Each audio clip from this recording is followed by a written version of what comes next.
Okay, so dear Dharma practitioners, be comfortable yourself and relax your body. And keep your back straight, neck head straight in one line and your right palm on your left.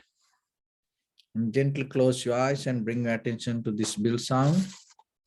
So while you're focusing to the sound, mentally relax your body, relax your mind, and relax your breathing with your thoughts.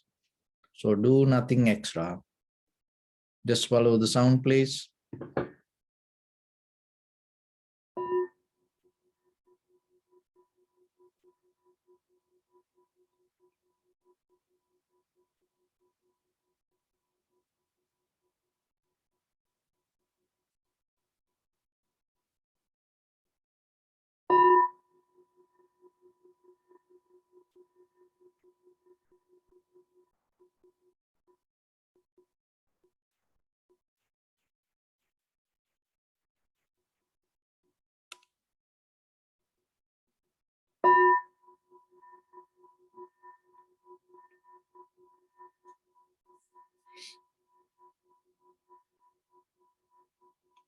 Namo tassa bhagavato arahato samma sambuddhassa.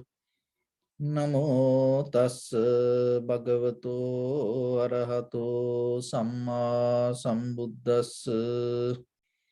Namo tassa bhagavato arahato samma sambuddhassa. Homage to the Blessed One, the Exalted One, the fully enlightened One. So dear Dharma practitioners, before we start our practice session, as usual, we'll take few minutes to understand ourselves, how this practice can applicable for our day-to-day life. And because when you have clear understanding, then when you practice yourself, that your practice going to become more and more successful. So that's why every day we try to bring some kind of information for yourself to clarify where this practice can take you. Because from the human existence, from generations to generations, through our old ancestors, everybody look for happiness and satisfaction. And from ancient time to today, people know it's very famous when it comes to happiness and satisfaction and spiritual development. Everybody know like a mantra. It's kind of like being in the moment. You are your own master. And be right now, right here. So those are, it's not like a kind of like magic words. But everybody know and everybody can understand it, but still we all can't find the deeper connection with ourselves and bring that real experience through practice according to this kind of teachings. So why it happened that way?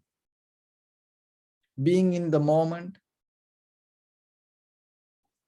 and happiness, all happiness with you, and your mind is the creator. Why this all fail to bring the real experience to ourselves? So you have to remember, your practice is kind of like writing a sentence. You have to bring the, you have to have the meaning, and you have to collect that words and that collective words, you have to put it to meaning. And then you can get the information out of the sentence that you wrote. So our life the same. Even that whatever the knowledge you have, that whatever the wisdom you have, if you don't have the ability to bring that all together and put it to your life and out of practice and bring something out through your bodily, verbally, or mentally actions, it becomes helpless. And whatever helpless, by the time going to become useless. So that what happened to our wisdom also.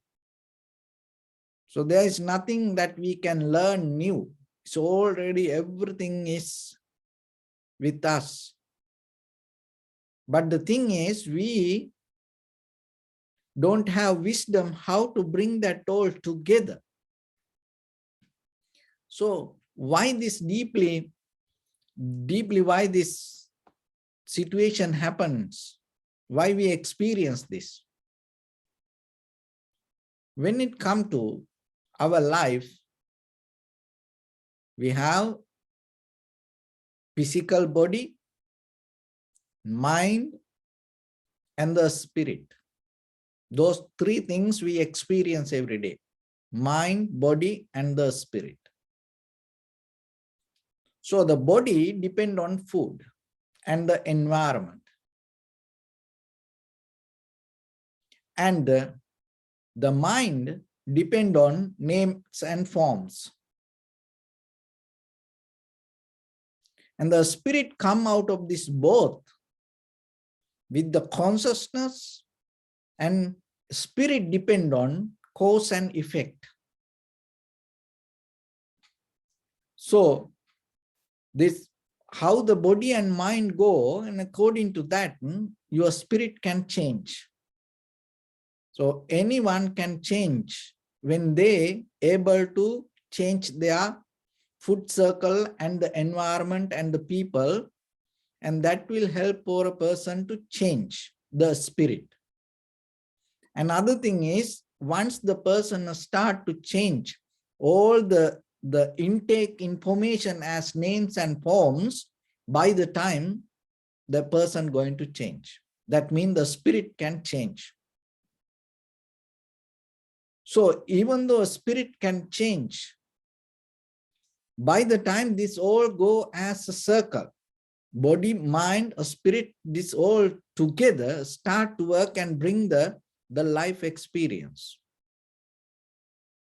So what happens once you start to follow certain kind of patterns and it become a habit to you, that habitual pattern itself become your life, and then deeply you become a prisoner to the same circle of life.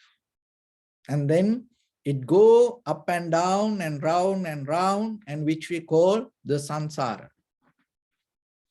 So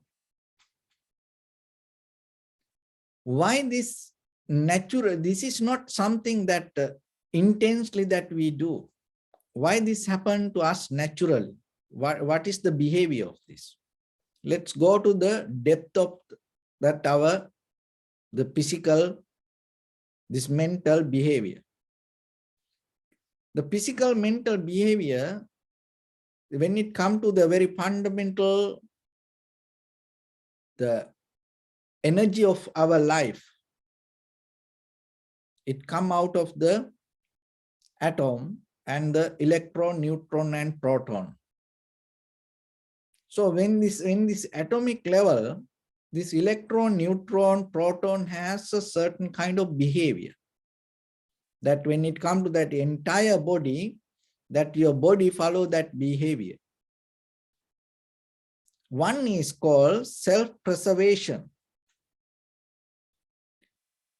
It's very limited to physical, and the self-preservation is kind of like the protection of oneself from any harm.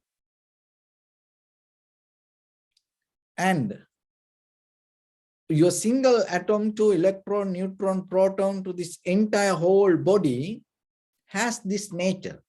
Always it's aware regarding self-preservation, protection. Unconsciously, that's why you build walls.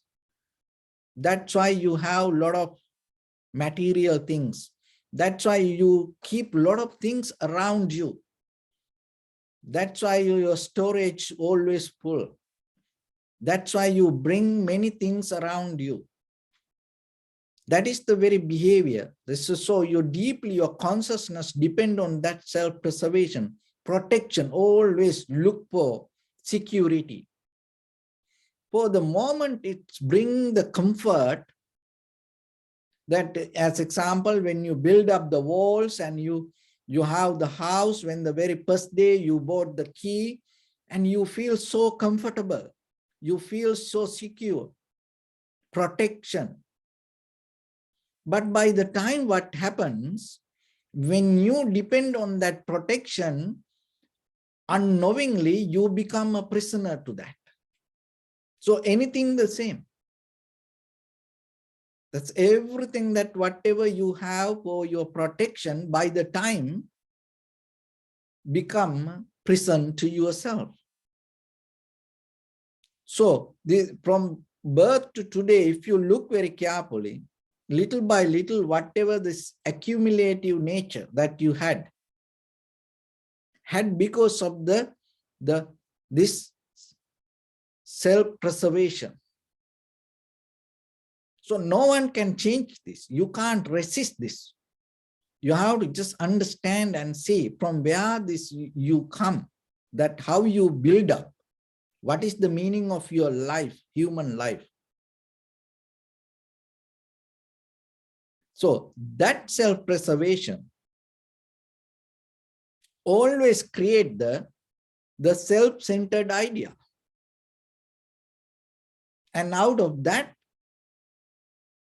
collective nature happens. So out of the collective nature, the fear, anxiety, depression, jealousy, so this kind of thoughts arise. And then not only that, there is another nature in us.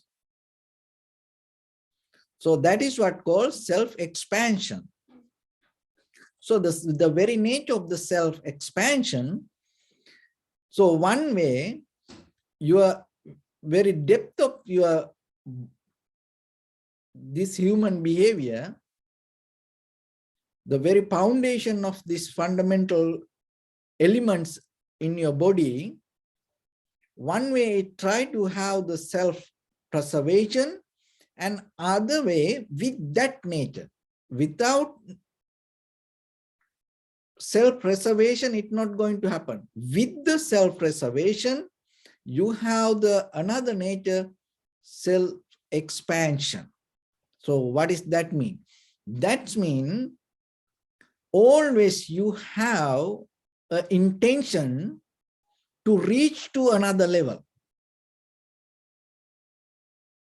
So it's kind of like to achieve something.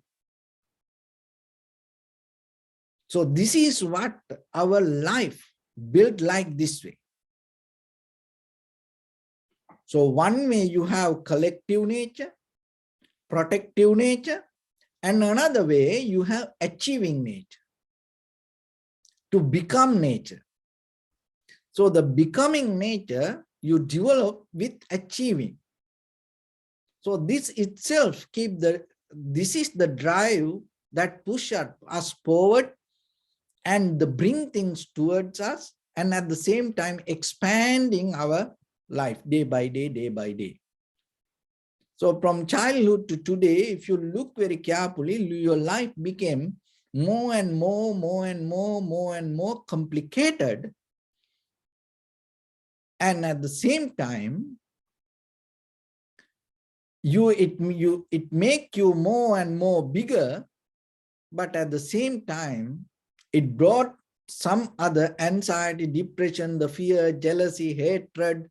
So this kind of things also. So then if you very carefully understand this behavior, you can recognize why we are like this. So then through meditation, what we can do, what the meditation does for this nature.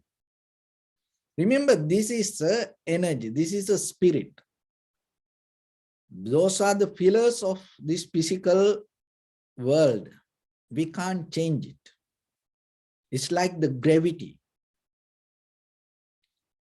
So, but the thing is, you can use the same mechanism to gain the liberation.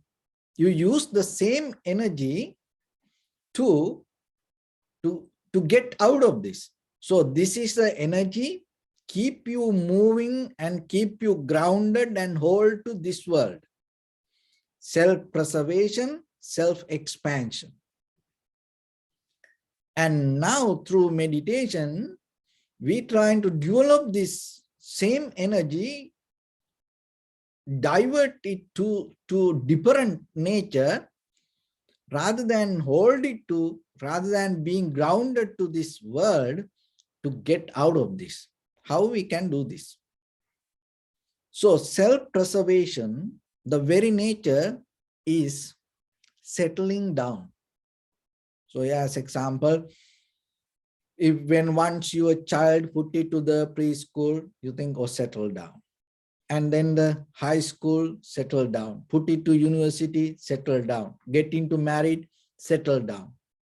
So we use this word, and you bought a house, settle down. So you're waiting to settle down. See that it's a kind of like we protect, we look for the protection, and then we think once we have that protection, we settle down. So we do this with this outside material world.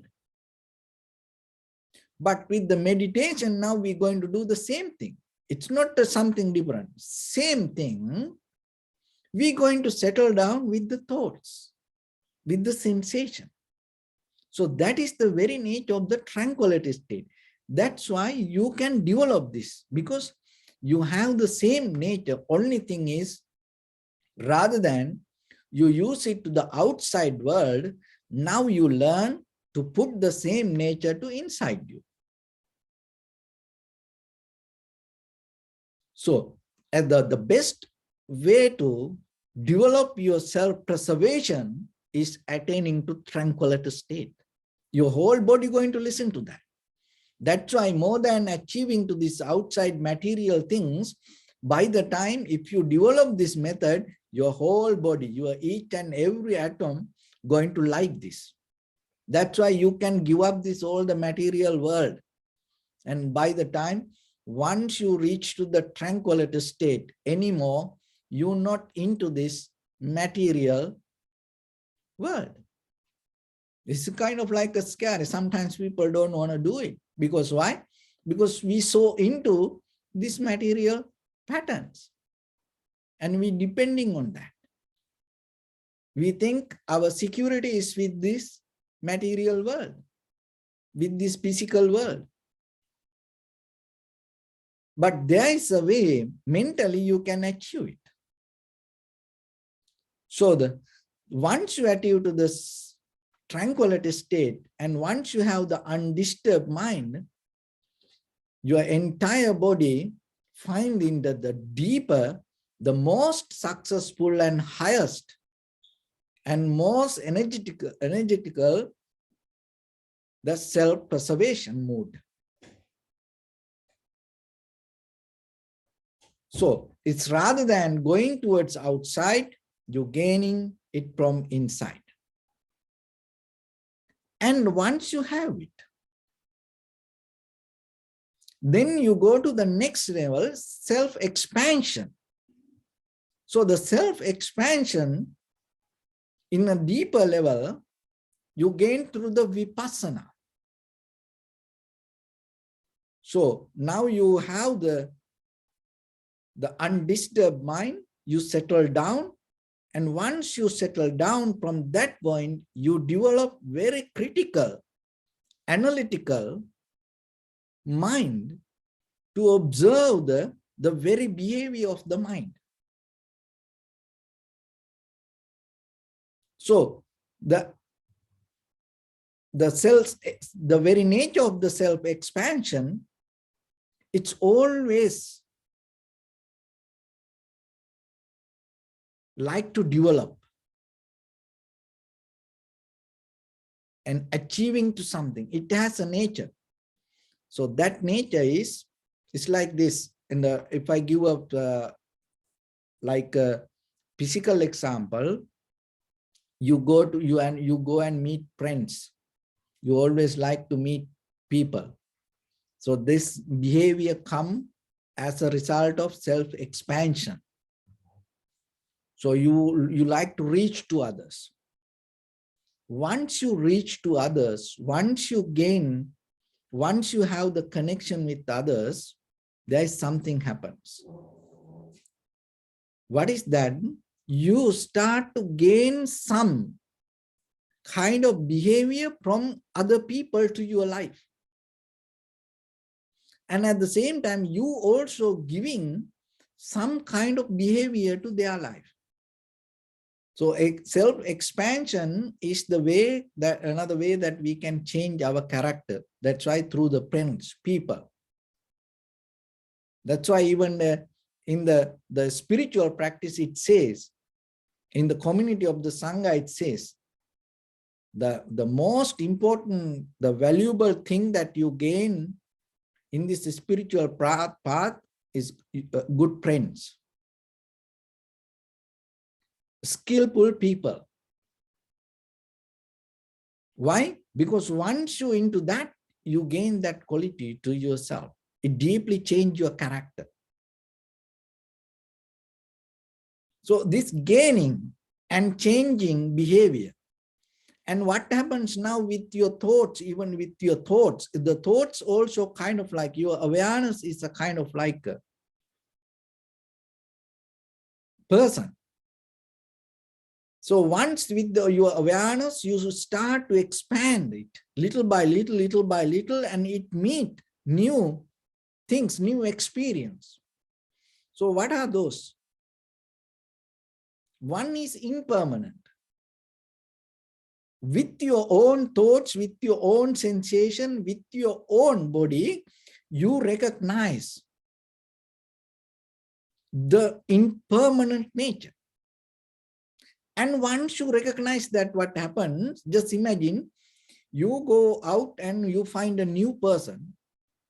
And then after that, according to that person, your character start to change. Now your consciousness recognize new nature. That nature is impermanent. And according to that recognition, the consciousness change. The behavior of the consciousness change. The understanding, that what we call as the wisdom, start to change. So then you know, and you start to adapt according to that change, because you saw it impermanent. And then by the time when you expand and observe thoroughly, vigorously, when you see your thoughts, your sensation, your feelings, your own body, and you recognize this unsatisfactory nature, impermanent, unsatisfactory nature. So this is another print that you see. This is another nature that you see. And then what happens? It is a more higher level of a skill that you gain to your consciousness. You recognize that is the entire universal nature. So then the consciousness start to recognize itself and adapt to that and change to that. It's the same thing like you go and you find a new person.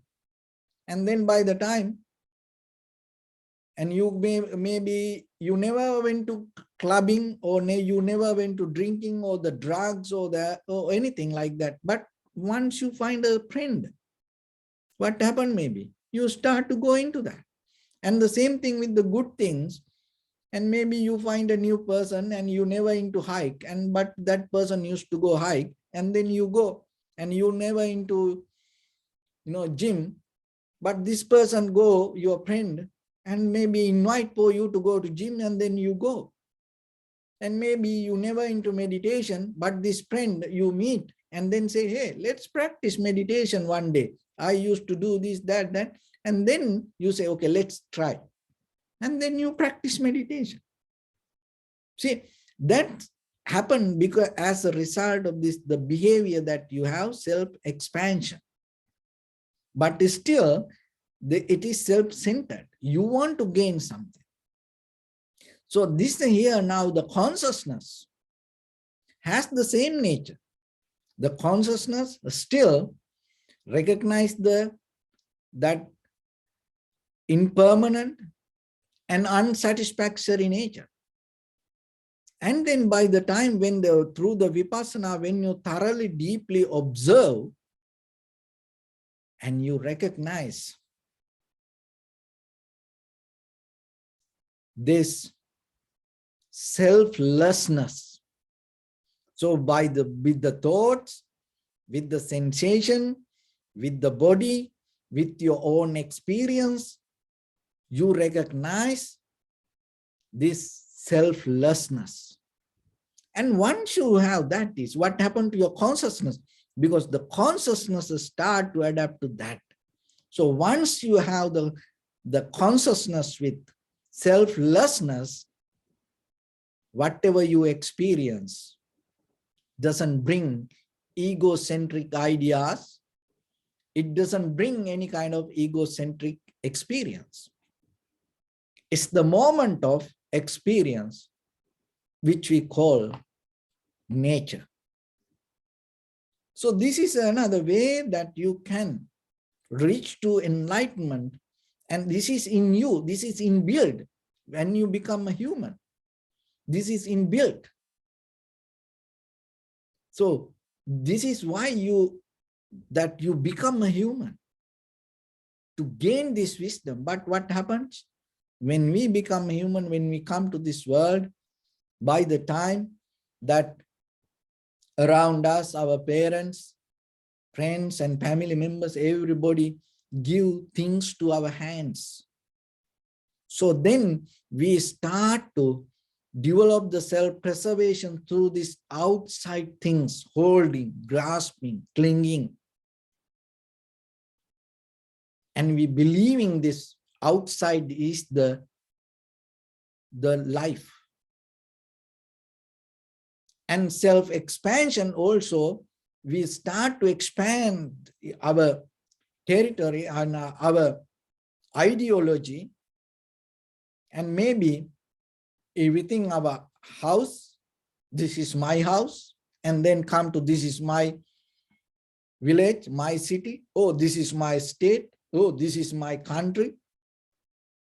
And then come to, oh, this is my world. And then we go and ready to fight with other planets.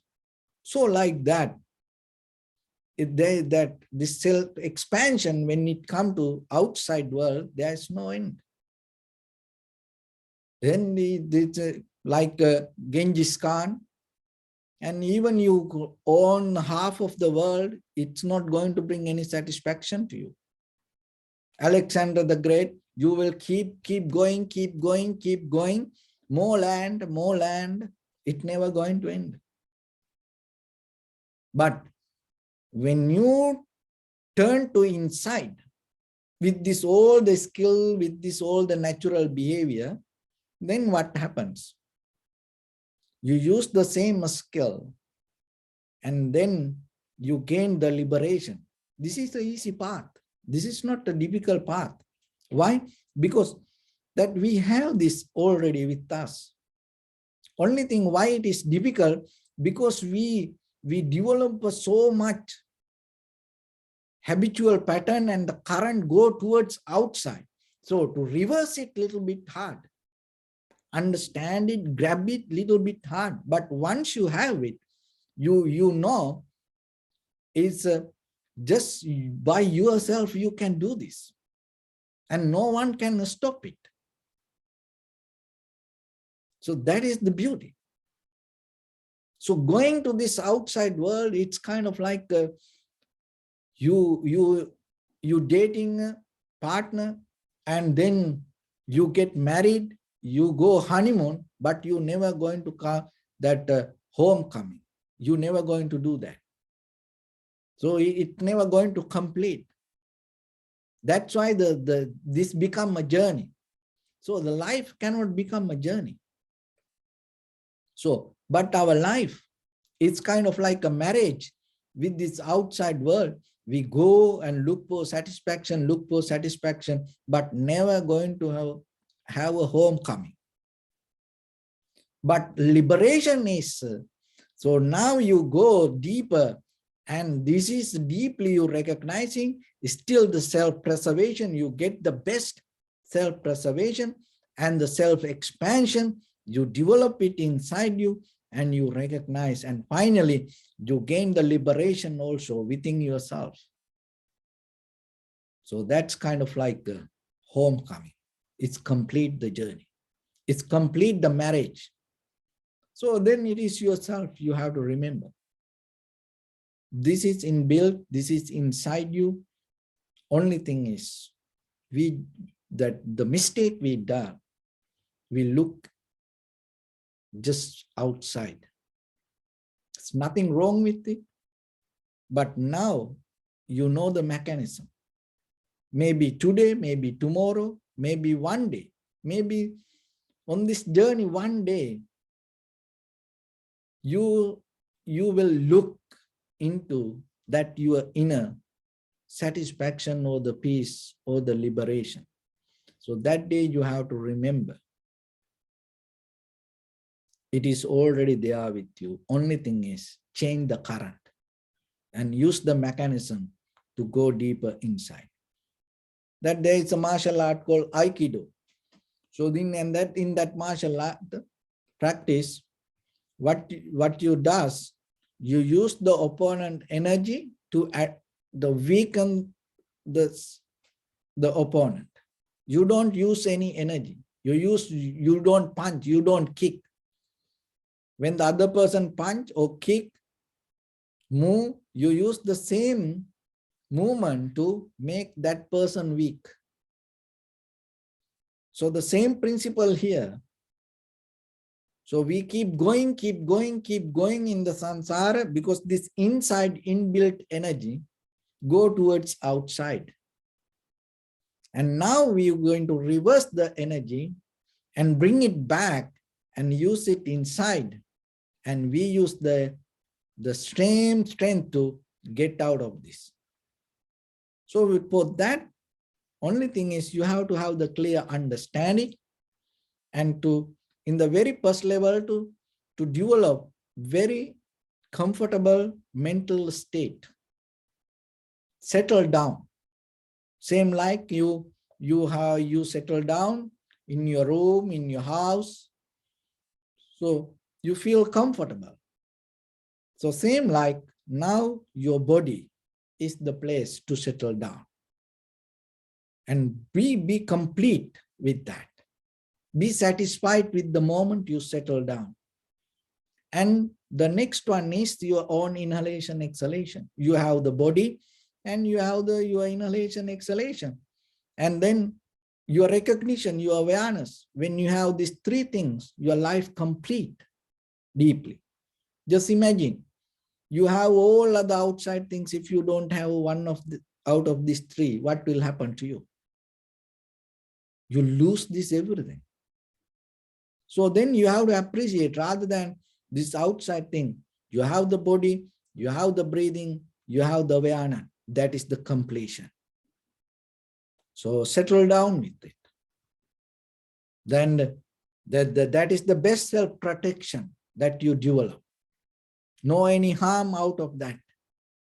So then once you settle down with that and deeply start to see the very nature of it with the sensation and look into it and see what you experience. And then self-expansion. So the change, unsatisfactory nature, and the selflessness. Each and everywhere you can see it, you can recognize it, and just be friendly with it.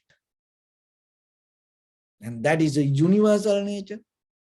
And it is not like just only you, that you become more higher, you gain more higher level of wisdom. So then you let go that all the things that you hold it your self-centered mind. So that is where your growth, your development going to happen. So with this meditation, that is how our liberation, our transformation, our ultimate bliss of Nibbana going to come towards you. So with that, let's get into practice a little bit.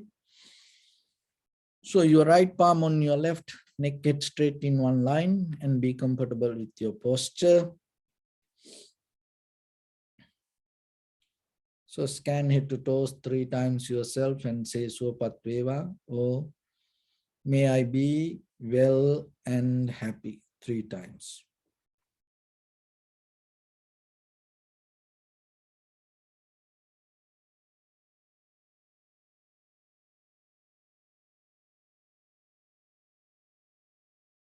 Take a moment and think.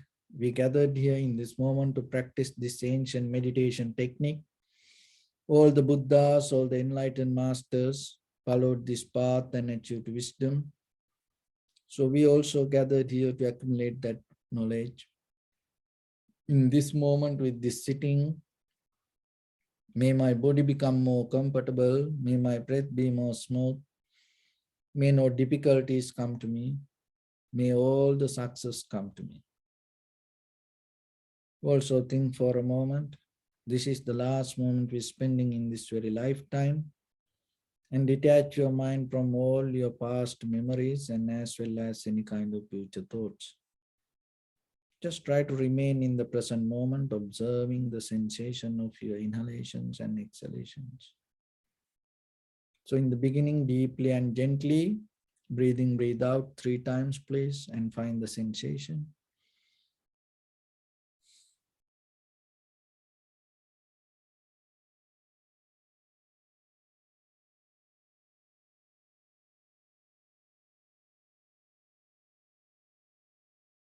And allow your inhalations, exhalations happen itself.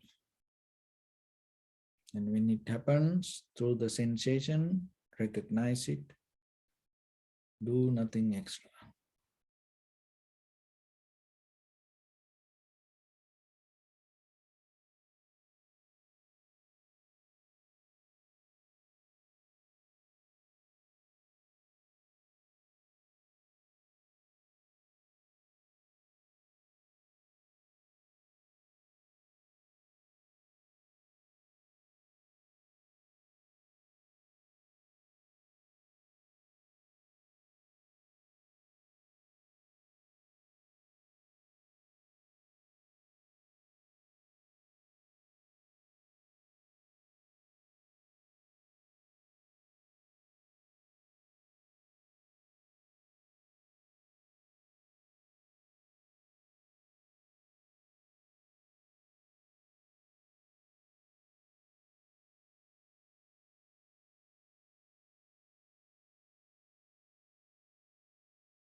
Bring attention to your body, please. Observe your posture.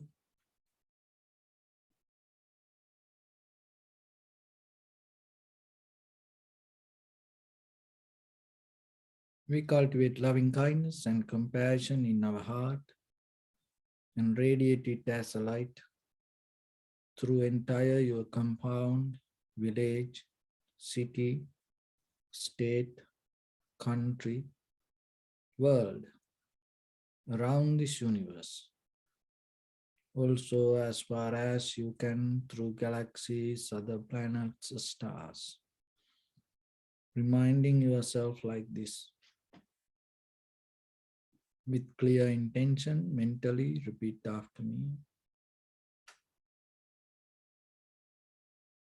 May all living beings in this universe be well and happy. May everyone be happy and safe, and may their heart be filled with joy.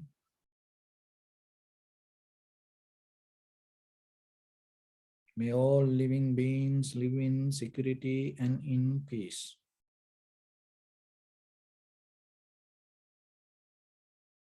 Beings who are frail or strong, tall or short, big or small, visible or not visible, near or far away, already born or yet to be born.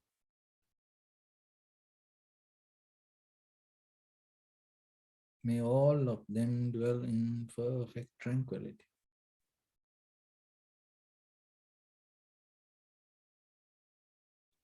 Let no one do harm to anyone. Let no one put the life of anyone in danger.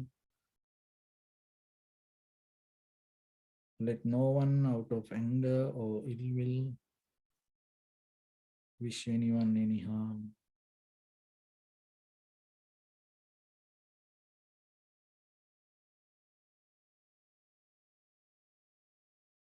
Expand the loving kindness and compassion beginning from your heart.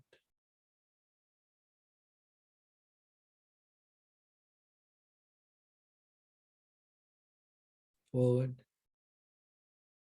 Visualize yourself and send it as a light.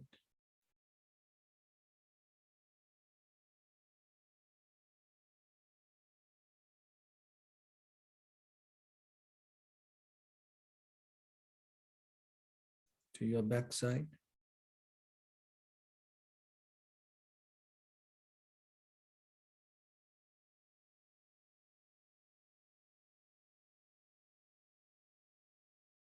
To your left side.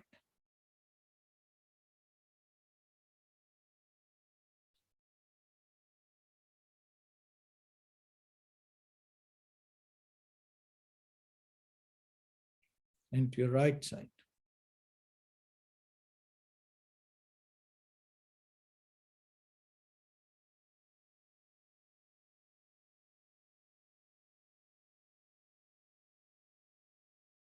Downward.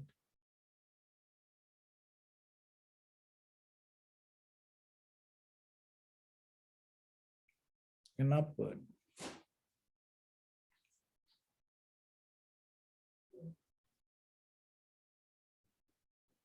To all 6 directions at once. Like the moon, the sun, spread the light, spread the energy without any condition, without any limitation, without any resistance or without any judgment. Let your heart to shine with the loving kindness and compassion from the bottom of it with the maximum effort to the highest. Wishing yourself, may all living beings in this universe be well and happy.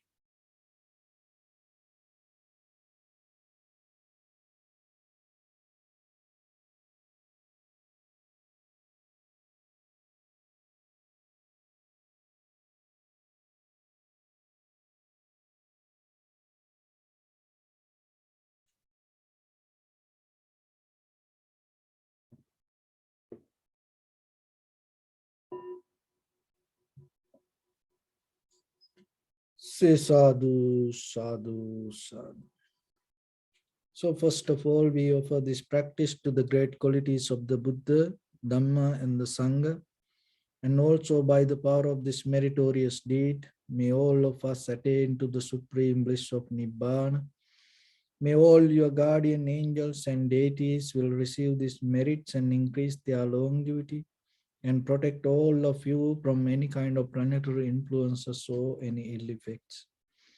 Ittavata chammi sampadam punya sampadam sabbe deva numodantu sabba sampatti siddhya sabbe bhuta numodantu sabba sampatti siddhya sabbe satta numodantu sabba sampatti siddhya Imaya Dhamma Anudhamma Patipattiya Buddham Pujemi Dhammam Pujemi Sangham Pujemi Attaya Imaya Patipattiya Jati Jara Vyadi Maranam Ha Paribundisami Idamme Punya Kammang Asavakkaya Vahang Hotu Sabba Dukkha Pamunchatu. Bless you.